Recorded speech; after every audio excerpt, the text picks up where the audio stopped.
हस्तस्य भूषणं दानं सत्यं कंठस्य भूषणं श्रुतस्य भूषणं शास्त्रं भूषणैः किं प्रयोजनं भूषणैः किं प्रयोजनं। तो सज्जन समुदाय हस्तर अलंकार हेउछि दान करिबा।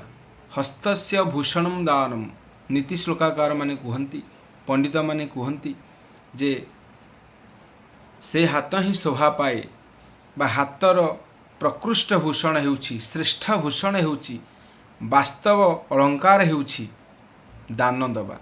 जो हाथ जीवन रे केबे हेले दान दिए नाही किंतु अनेक स्वर्णालंकार द्वारा बा अन्यान्य मोती माणिक्य आदि अलंकार द्वारा सुशोभित होता है से केबे हेले शोभा पाएनि। तेबे सही हाथ ही शोभा पाए जो हाथ किछि दान करे जीवन रे किछि दान देई थाए। तो हस्तस्य भूषणं दानम हस्तर वास्तव अलंकार हेउछि दान देवा।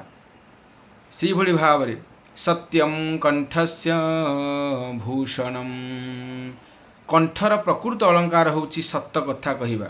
जो कंठ विभिन्न स्वर्णालंकार द्वारा सुशोभित होता है विभिन्न मोती माणिक्य आदि अलंकार द्वारा सुशोभित होता है मात्र जीवन रे केबे सत्य कहे नाही तो सही कंठ केबे हेले शोभा पाए नाही।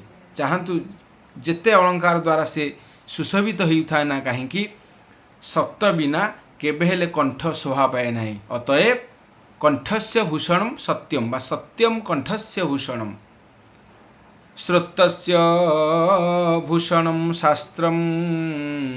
सेहीपरि भावरे कर्णर प्रकृत अलंकार हेउछि शास्त्र श्रवण करिबा। श्रुतस्य भूषणं शास्त्रम से ही कर्ण ही प्रकृत रे शोभा पाए से मानकर कर्ण ही प्रकृत रे धन्य प्रकृत रे अलंकार विमंडित होइछि बोली कुहाजिवो।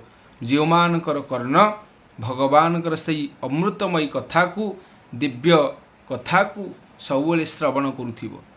भगवानकर कथा को जे कर्ण सबुले श्रवण करे जो कर्ण भगवान कथा को श्रवण रे निमज्जित रहे सही कर्ण ही वास्तव रे शोभा पाए। एवं श्रुतस्य भूषणम शास्त्रम तो सही कर्णर अलंकार हेउछि शास्त्र श्रवण करिबा।